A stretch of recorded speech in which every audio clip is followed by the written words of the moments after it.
All right, I do have the hour, so let's go ahead and get started. My name is Bree Kirsch, and I'll be the moderator for this session titled AI Literacy in Action, Revolutionizing Library Instruction. Before we begin, just a few reminders. In the chat, I've posted our code of conduct, and if you do experience any concerns about the code of conduct, please contact us at galeconferencesupport@googlegroups.com.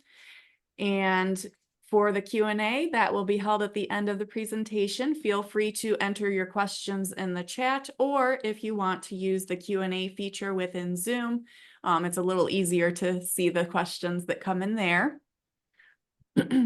So the session is being recorded. You can enable captions by clicking on the Show Captions button at the bottom of the screen.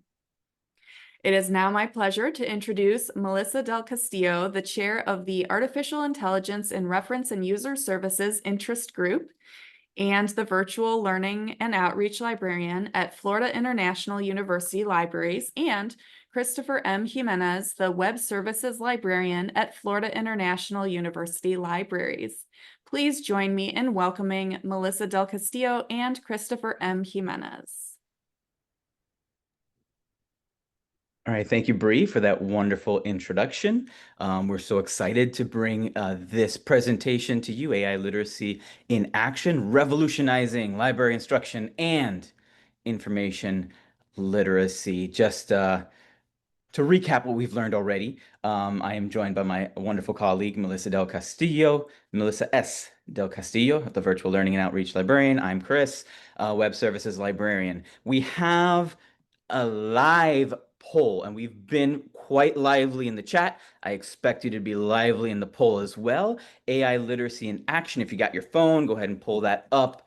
Pull up the camera. I think we know how to use a QR code. Those are pretty much ubiquitous within libraries. Scan that QR code. That should bring you to this poll right here. And we are waiting for your response here, okay? And we're gonna do this first response. I want to know what your feelings are about AI using a single emoji, right? So if you've got, like, I don't know, I'm not gonna taint this pool by giving suggestions. Yes, you have a hand up, Melissa. Did I do this wrong? Chris, I think you gotta enable the poll. It hasn't been enabled? I thought I enabled it. This is embarrassing. Oh my gosh. Let me I was go just into the we poll. needed some chaos, and This is the chaos that we needed. Okay. Okay. Wonderful. maybe it was the link I shared. Let me go into my polls. Let me stop my share. Let's figure this out. While we're waiting on that, Melissa, can you tell us a little bit about the ARIS group? Sure. So I'll speak about communities of practice in a second, and Gale is an awesome community of practice. There are a few interest groups through ALA. And the great thing about an interest group is you don't have to be a member of a section. So ACRL has one, POR has one, and RUSA, which I'm part of, has ARIS. And basically, you just have to be an ALA member. You don't have to be a member of the individual section. And ACRL has a great AI discussion group, and so does CORE. And then ARIS, which is the one from RUSA. And everybody's welcome. If you go to, I'll share some info if you'd like to join. Thank you, Melissa. Figured we could do a little plug for that while we're waiting. I love it. And I think a lot of the attendees would be interested in that. But we could possibly use the chat for now until. Yeah, for some reason it's still saying that it's not accepting responses, even though I turned it on. What is happening here? You want to share your screen with the questions on it? I think I'm able to do it. So maybe you need to, I'm not sure. I like the comment from Try Kiri. it now. AI doesn't want us to express opinions about AI. Yeah, I'm sure. Oh, somebody Send it said again. it's Let me working see now. if that It's working now. Oh, all right. Yes, we're professionals here. All right. Awesome. Yeah, there we It should be go. working now. So, this is great. So let's share your feelings about AI using a single emoji. I believe the link should remain the same. Of course, I could be wrong about that.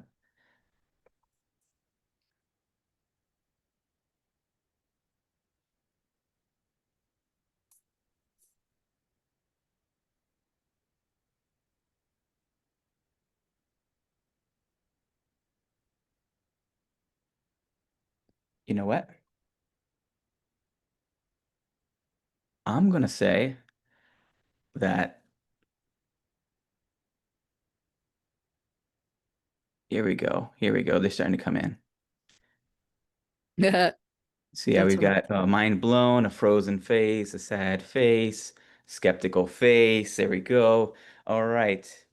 I think we'll see this again later, okay? But I think we can definitely tell that we've got some mixed emotions. Some people are super excited, some people are kind of skeptical. Um, let's see. Some of these things are missing. I don't even know. Oh, radioactive, Ooh. melty face. Oh, an imposter. Here we go. Here we go.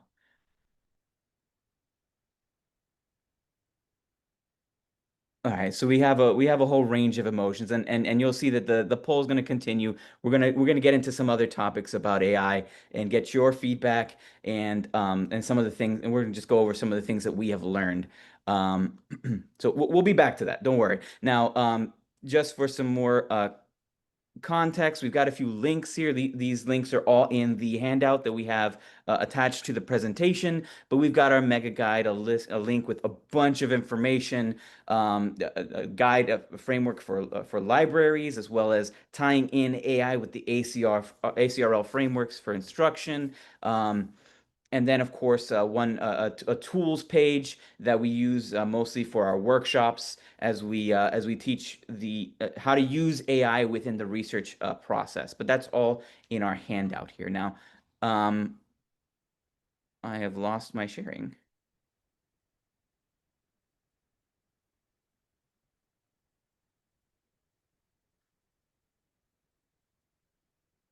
We're back. Okay.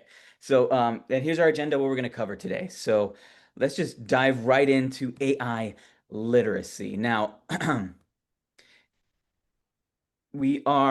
looking at the wrong notes here. It's just a wonderful day. So you see here, this is a great quote here. I want AI to do my laundry and my dishes so that I can do art and writing, not for AI to do my art and writing so that I can do my own laundry and dishes. This is the hope, right? That our technology is put to use for us to do the things that we don't want to do so that we get, freed up to do some of the things that we like to do. And I kind of came up against something recently within the past couple months as Copilot was turned on in for me in my institution. And I launched, I forget I think it was just Outlook. And I launched Outlook on online and all Copilot pops up and it says, "Do you want Copilot to style, your theme to give you like a relaxing background or something like that?" And I was like, "Well, no, like what I want is to do the aesthetics myself and have you do some of the things that are rote and routine and boring so that I can do, the things that I know that I like, right? And if it weren't for like all this kind of looking into like how things work and really being intentional with my use of I might have just thought, oh, this is cool. Let me turn it on and see what it does for me, and maybe even forget the setting and move on, right? So what we want to do is kind of ingrain kind of a sense of intentionality in the way we use AI and the way we work with AI, so that we can be cognizant and aware of some of the things that are not so great and really put it to use in the places where it really will shine, right? But of course, before we get into the actual meat and potatoes, we do need to have some kind of uh, definition that we're working with here. And these, we actually have two here, one from Long and McGurko and one from Lopickler. Um, that again, these references are going to be in the handout, but specifically what we wanted to call out was these three discrete concepts, which align really nicely with our paradigm as we teach AI literacy at FIU, that's Florida International University. We want to set forth the competencies that to understand AI that will lead to critical evaluation and reflection on the tool, which ultimately helps our students to use that tool to meet their needs efficiently and ethically. And this basic definition then leads us to the next slide,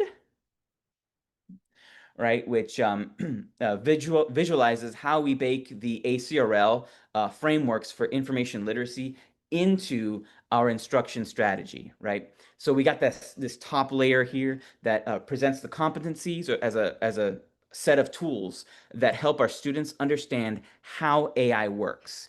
And again, we're not talking about like on a programmatic level, but a level that demystifies the tool and sets realistic expectations for it. It relates to the frame information creation as a process, which highlights how the process of information creation affects the final product. This middle layer tackles the critical thinking element of our definition, right? As it asks how AI fits into the research process. So we got, authority is constructed and contextual, right? This frame highlights concern about the sources of data that AI taps into to generate a response. The information has value frame asks a range of value-added questions, such as the value of fast information or accurate information in each context. And then the bottom layer takes and interprets that how to use part of our definition in one of two ways, right? There's what can be done, and there is what should be done, right? Research as inquiry encourages the researcher to ask questions and let those questions lead to more questions. And then scholarship as conversation invites the researcher to listen to other voices and to find their own voice in the scholarly discussion. And then searching as strategic exploration encourages the user to be flexible and to learn to use these new tools, these new terms, and these new tactics to get to their goals. So all three of these frameworks, or these really levels, right, encourage the use of AI for exploration and inspiration. But at the same time, all three of these levels also caution the user against relying on AI tools as their sole source for any one project, right? But AI literacy is not as simple as a three-layer pyramid. Sometimes it's more like a four-layer cake, right? So you serve yourself a slice of AI literacy, and you're going to get yourself a mouthful of data, media, and digital literacy in addition to all that yummy AI goodness on top, right? And this is where we get into that layered literacy question, right? So don't worry, we're not going to go ahead and define all this stuff, but I will share an example with you, right? Let's let's look at the small arms survey, right? According to that small arms survey, firearms, there are around 120 civilian-owned firearms per 100 people in this country, right? That would equate to about 5 guns per household and in the average family of 4, right? Sounds like a bunch of firearms per family, right? But of course, we know that this number is pretty much useless without some kind of context, right? Some kind of way of interpreting it, right? And that's one aspect of data literacy. We need to realize the population of the United States is diverse, and we could parse this information in terms of, hunters versus recreational users. We could look at the rural versus urban divide, or we can see how gun ownership aligns with political ideology, right? And this is, of course, what the media really likes to do, right? They give us a lens through which we can be led to interpret this data, which has now been transformed, right, into information. So when you hear this information, this data, these statistics, right, on a segment from MSNBC on gun control, it comes across much differently than when the same information is used on Fox News during a segment on inner city crime or something like that, right? Very different. So the medium through which we receive this information compounds these issues. We all know this. I'm preaching to the choir here. You asked the question, right? Are you reading this information in a long form piece of investigative journalism, or is it a quick media hit, right? Something that's intended to just be rage bait, get you to click on it, get you to lend your attention to it. One gives time to develop a complex perspective. Of course, the other is just rage bait. And in this digital world, right, the digital literacy is important to be aware of the complexity of our digital media. Or let's face it, sometimes especially during those apparently simple presentations. And then now, right, this information landscape or ecosystem that we've already created, in this information ecosystem, we are introducing something like ChatGPT, right?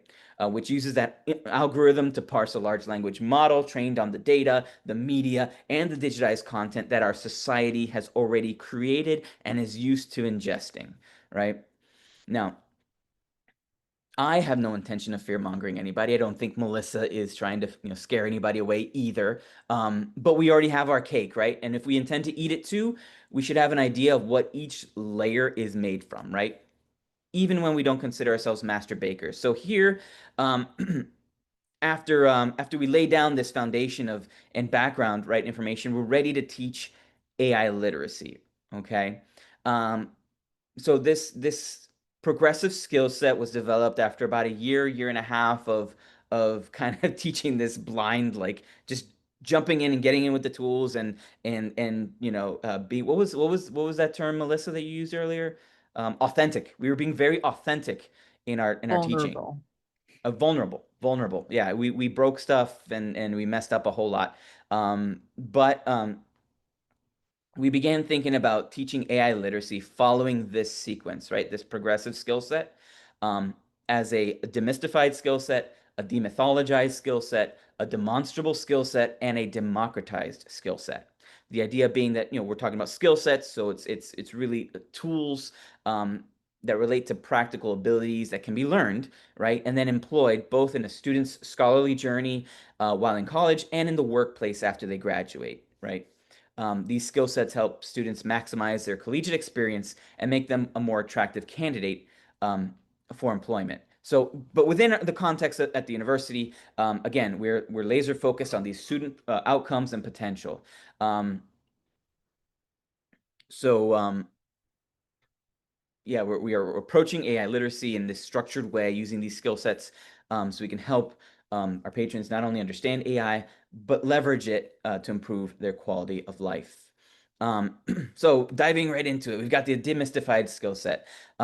Again, by this, we mean that AI is not magic, right?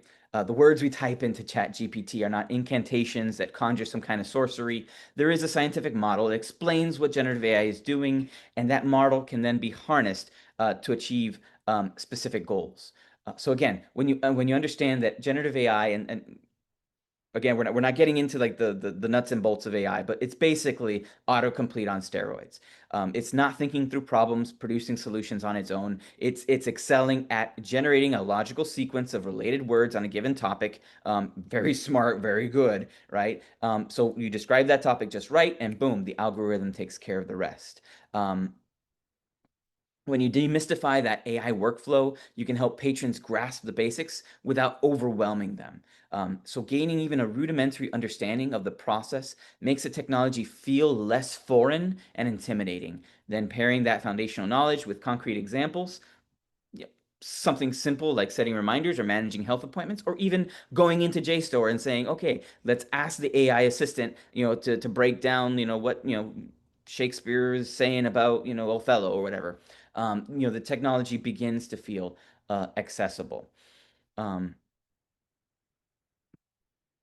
Next, we teach the demythologized skill set. And really, when I say next, this isn't really a sequence that we sit down and say, hey, this is, let me first show you that it's let me show you now that it's how it's demythologized, right? We kind of weave it into our narrative as we're showing them this, that, or the other thing. But again, we are, we've heard stories about the AI revolution, right? It's either going to usher in this dystopia or a utopia. Are the robot servants going to take care of our mundane tasks, or are they going to achieve the singularity, become self-aware, and overthrow us all, right? Of course, um, we need to be able to identify these extreme perspectives, take a look at the dangers that really are there in each of those perspectives, and then cut through the AI hype to enter AI reality, right? So we address those common misconceptions about AI, right? That it's too complex or that it's going to replace human interactions. Fears for sure, concerns for sure, but not beyond our ability to overcome, right? Um, Again, by clarifying these myths, we can demonstrate how AI can enhance our lives, including using voice-activated assistants, right, to stay connected with family or do other things, right? And then our understanding of how AI and large language models operate, as well as how we currently use them, are closely linked to balancing that hype and reality. I was in a webinar a few months ago where they mentioned that the biggest bias, right, the largest bias when we talk about AI is really the human inferiority complex, right? This complex that we think, oh man, we couldn't possibly be better than the computers, right? There are things that that you understand, that you've experienced that a computer cannot. And those strengths, you should take a look at those strengths and really highlight those strengths in the things that you do, particularly in research, right? Next, we get into the demonstrable skill set, right? And this skill set focuses on hands-on experiences, right? How do we use AI to achieve our goals, right? This is the focus of our workshops. This is what the star of the show. This is what the students and the faculty sign up for, right? They want to tour the product. They want to have get some tips on maximizing their time with the tool, and they want to get out, right? However, we know that literacy is much more complex than simply performing an action on a website and calling it a day, right? I think we've just demonstrated that, right? We got to demystify and demythologize the components AI, and then we're ready to show how to effectively get what you want from it. At this point, we explore several answers to the question, what can AI do, right? We talk about tools like writing tools, brainstorming tools, image generation tools, resources for different stages of the research process. Prompt engineering often takes center stage, right? We set the persona, audience, tone, expectations in our prompts, and in order to achieve the best possible outcome, right? But of course, manipulating AI to give you the and we're going to get more into that. I'm sure Melissa's going to show us some more of that. But manipulating AI to give you the results you're looking for isn't the only thing that we need to show the students, right? The other side of the demonstrable skill set is the democratized skill set, right? This skill set shifts the discussion from what can be done with AI to what should be done with AI. We know that literacy is always more about society than it is about academia. And there are ethical concerns that we need to address when teaching AI literacy. And usually we talk about them right there with the tools in front of us. We talk about things like confirmation bias, right? Our crude example about the small arms survey shows that we can, look for opposing perspectives.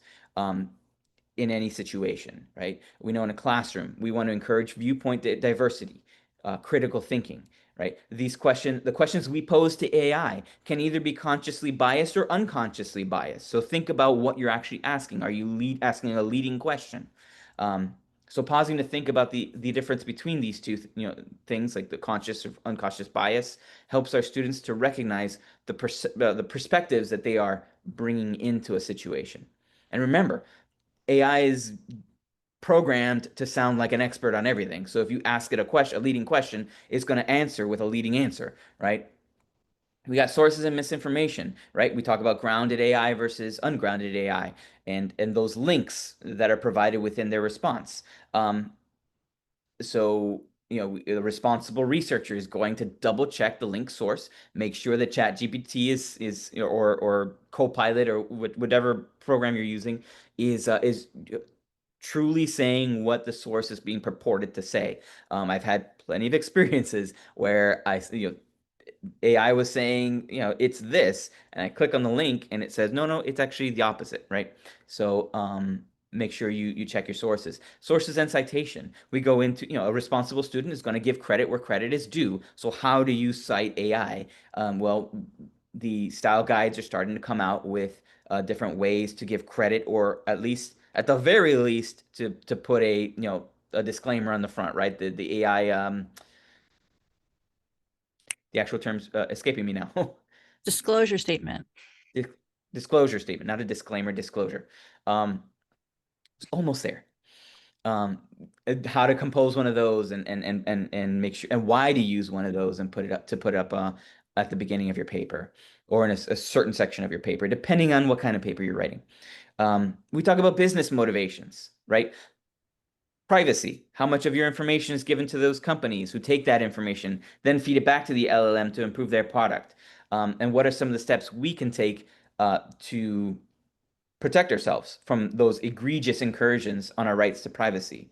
We talk about business motivation from the perspective of profit as well, right? How does the generative AI tool make money for the company? Is it selling your information to third parties? Is it just training up its tool so that it's good enough to sell back to you, right? Who can afford to use generative AI when it's priced at 20 bucks a month? Who's going to have access to AI at that rate? Who's going to be left behind? How does this contribute to the digital divide, right? Who's going to have the necessary skill set to leverage AI and be competitive in the current and near future workplace, right? These are some of the questions we know our students probably aren't asking when they interact with ChatGPT, right? Giving them just a moment to reflect on these ethical questions raises awareness and helps place these issues in perspective. But teaching is not the only outcome of engagement. Actually, I think I have. Oh my goodness. What is happening here? It's going to be right after I talk, I think. The one It'll about be right after you talk. So I'm going to turn this over. Hopefully, we get this going better with my colleague, Melissa. Hi, everybody. I'm going to talk a little bit about putting some of these great ideas that Chris has so eloquently spoke about into practice in our classrooms, and how you can get from knowing nothing about AI to being a comfortable and teaching AI to your students. I'm going to share this. Oops. I'm going to share this LibGuide so that you have it, because of course nobody wants to write down anything, and God forbid, rewatch a recording. I know I always request them, but I never watch them. So let's get started. Also, if you go into Discord, you can introduce yourself, share your LinkedIn profile, share your LibGuides. Love to see what other libraries are doing. Go ahead and next slide, please. So let's get started. Well, the bad stuff first, right? These are some AI issues. Now, I'm not going to lie. As I do these workshops, I keep adding more text to this poor slide. I have had to reduce the text down to definitely a smaller size than when we first started doing these sessions, because there are a lot of consequences that were intended, a lot of issues, but there are now, it has come to light, unintended consequences. Real and fake are becoming indistinguishable. There's definitely a lack of transparency, lack of regulations. Also, I don't know if any of you got to see the session on Monday. It was awesome, broadening the conversation, creating space for critically interrogating Gen AI and libraries. So I want to give some space to these ideas that there is cognitive dissonance about what we do and what AI does, and how we can bridge the gap and teach our students to be discerning users of AI. Chris spoke about the digital divide. Many of these were free, and now the paid version is going to definitely be better than whatever the free version that is available. There's some grumblings about job security, and then also lack of credibility. So AI does have a lot of issues, and we do have a poll question. If you go to the next slide, I'll read the question aloud, but I think it's, oh, it's still not wanting to be. I think that it doesn't like being within a PowerPoint, even though it's Microsoft. It's just. I can share the results at the end. Perfect. Anyways, if you go to the poll that's provided, I don't know if you want to put a link in the chat. It's rank the concerns about AI in terms of their impact on research, teaching, or scholarly communication. Consider the implications of each concern and prioritize them based on their significance. It is important to understand these issues, take some time to reflect on them, not just brush them aside, but really think about them, because I think the main job that we will have as library professionals teaching students will be teaching them to be critical of AI and the output of AI, the content that is generated by AI. Next slide. So what are the benefits of AI? Well, I can say one of them is that you can create a horse wearing glasses and books. That is definitely a benefit. People get to be more creative who were maybe not so skilled in art. Routine tasks are automated. Also, as these conversations about AI happen in your institutions and campuses, if you and your colleagues are doing projects, you can establish yourself as stakeholders in the conversation. Also upskilling of the workforce and encouraging scholarship. Maybe like 2 to 3 years ago, we all thought of AI as just, sci-fi movies and computer science. Now we can all have a seat at the table and do research and come up with ideas on how to view AI, use it in our workplace, and how to translate that into what we can do for student success. Next slide, please. Oh, this is a lot of text. Okay. So how are library professionals' roles changing with this explosion of AI? And also, like, what new skills are going to be required of us now that AI is permanently on the scene and it is not going anywhere? I think maybe 6 months in, we could say it could have been a fad, but I think that we are all, pretty much living in this AI world that we need to be able to translate for our students and show them how to use AI, which tasks, which tool is for a specific task, how to do prompt engineering, how to create those AI disclosure statements, how to use AI for complex tasks like predictive analysis and data visualization. And the list grows. So I think that, as we assist our students, we can, facilitate these more complex tasks that AI has the ability to do. Next slide, please. So here's an example of one of those new skill sets. So first, it's choosing the AI tool, whether you're doing research and you're using something like Elicit, you need citations, you're doing a literature review, maybe you turn to Research Rabbit. Image generation, I say Canva is my favorite, even though I always run out of tokens within the first week of having them. Google Gemini is a little problematic for me. That was one of the issues, is that AI has become so ubiquitous. It is hard boiled into all of these different items like Google search, where you're not even very much aware that is AI generated content.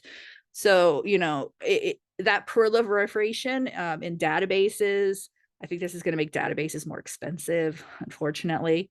But it is something that, as someone said in an earlier session, you cannot opt out of. It is here to stay. So how do I get what I want from AI? That's where I'm going to look at prompt engineering. And this is the CLEAR framework. This is the one that we use in our workshops. This is developed by Dr. Leah Lowe, who is the current ACRL president. And if you go to the site, you'll be able to view the webinar that he did where he explains this. It's a free recording on LibTech Insights. But basically, the first three are, pretty self-explanatory, telling it what to do. And then the last two, being adaptive and reflective, are especially important.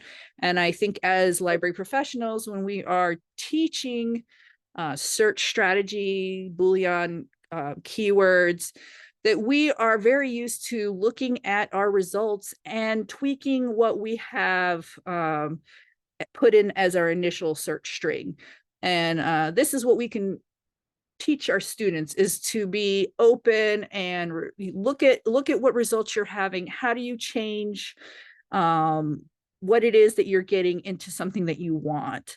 So I think that AI is when you're conversing with AI, when you're trying to get it to create the content that you want it to create.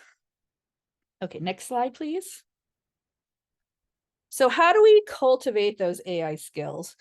So of course, the first one is the easiest, experimenting. Just try to do something really low stakes. Yes, those are parrots. I have a zoo theme. Those are parrots wearing glasses, discussing ideas in a library. Have fun with it. My very first foray into art creation was generating pictures of cats playing the keyboard in different artistic styles. The Roman mosaic was the best one, by the way. But, just have fun with it, something very low stakes, but finding out what happens when you enter in certain types of search terms or certain types of prompts and what that would look like as an output. And then I mentioned LibTech Insights. Find a place where you feel comfortable getting information from. This one is a really great site that aggregates webinars, news articles, talks, and it's free. It's by choice. So I recommend this one because there is a lot of information about AI, and a lot of misinformation can be like drinking from the water hose, the fire hose. So yeah, I usually just have a few go-tos, and that LibTech Insights is one of them. And then step 3 is attending and participating, which is what you're doing right now. So you can check that box off. It's so awesome that so many different libraries and institutions are doing these free webinars. There are a lot of free conferences within the bigger conferences that you're already paying for, like ALA and ACRL. There's programming within those. But once you've experimented, you're reading your articles, you're getting well versed in how to talk about AI. When you attend those sessions, start up a conversation, participate, join this larger AI conversation that's happening. You'd be surprised. I heard it in a session earlier. We are not experts by any means. All of us are novices. We definitely most of us do not have computer science degrees. So you can pretty much feel very comfortable in talking about AI, and once you've learned how to use it and have read a few articles, joining that conversation. Next slide. And then step 4 is something I spoke about earlier when I was talking about ARIS, which is creating a community of practice, whether that's within your institution. Are there departments within your university or within your larger institution that are doing great work that you would want to partner with? Chris and I have done some awesome things with our Writing Across the Curriculum and our Center for the Advancement of Teaching within our university. But find out who on your campus or in your institution are doing those projects and see if you can join in on the efforts. Professional associations, there have been a lot of interest groups that are being formulated right now, which are awesome. That means that you don't have to join ACRL to be part of the ACRL AI discussion group. You just need to be an ALA member. Gail, of course, we're all here. And AI, the AI community of practice on Discord is another great place to formulate ideas and find like-minded individuals. And then I just want to say that when I look for partners, I think ICPD, which is, oh gosh, interprofessional, cross-disciplinary. So finding like-minded individuals, but maybe in different fields that you can partner with, different perspectives. We did a really great session with the tutors on our campus, and these are university students. It's a very different perspective than university professors, and we learned a lot that day, especially about AI detection tools, which are a lot better than you think they are. That was a fun day. But yes, so definitely, look for those partners and join a group. We're all really eager in this community to discuss these different tools, share our tips and our tricks. So yeah, put yourself out there and join that conversation. Next slide, please. Oh, yay, it's working. It's back. Sweet. Here we go. So we got a range of feelings. Oh, what is this dagger? Somebody's pulling out a cloak and dagger. Wow. Oof. Oof. I'm dead too. Yeah. I think everybody has a different emotion here. There's no one dominant emotion. That's great. Oh, we only have 5 minutes left, so we might need to skedaddle a little tiny bit, or we won't have question time. Oh, all right. So I just want to give you some ideas for integrating your AI into your workflow. These are a few ones. You could look at this slide if you download our slides to get a better idea. Also, I've linked the two articles that I found most of these ideas from. Next slide, please. So instruction, how do we leverage instruction with AI? I think that our position is one to be critical of these outputs from AI, teaching our users how to discern, whether something is correct by looking at the links that are provided. Also, how to be critical of AI in as a whole. And then if you click on the next slide, I have some different ways of incorporating AI into information literacy interactions. So I think that we're all teaching when we're doing reference, so point of need, consultations, and library instruction. So those are 3 ways that this howling librarian wolf would be, happy to receive some information on AI literacy. Next slide. And I know Hope Kelly is in the room. She was my partner for research that we've done on how information literacy instructors are using ChatGPT. And here are a few examples, whether it's keyword generation, developing tutorial content, also translation. I know I saw a comment in the chat about language translation. It's a great tool for English as a second language students. That's something that's really big at our university, being a majority university, FIU. And I think that I could kind of just close off here and just have a minute for feelings and also questions and comments. So sorry. I saw a question. We are available on Discord to answer any questions after the chat also. So there is a question from Edward. Do you recommend any AI programs to students when they are doing research for their classes or projects and are looking for journals or articles? Or do you have them focus mainly on using the library databases? So for me, I usually will default to the databases. It really depends on what the student is looking for. But if the student wants to engage with AI, I will usually point them in the direction of something like Elicit or Research Rabbit. in order to get things started. If they really have no clue, maybe I'll step back even further and use Perplexity. I know that, I have some faculty who've been asking, and I kind of send them to Perplexity for that initial search. Do you have anything to add to that, Melissa? Sure. And I put your AI tools LibGuide because it's awesome in the chat, which you go through a lot of those different research tools. I personally use Quillbot a lot, especially when I was doing research for my article, because it does a great job of summarization and paraphrasing. It also has a spot on AI detector.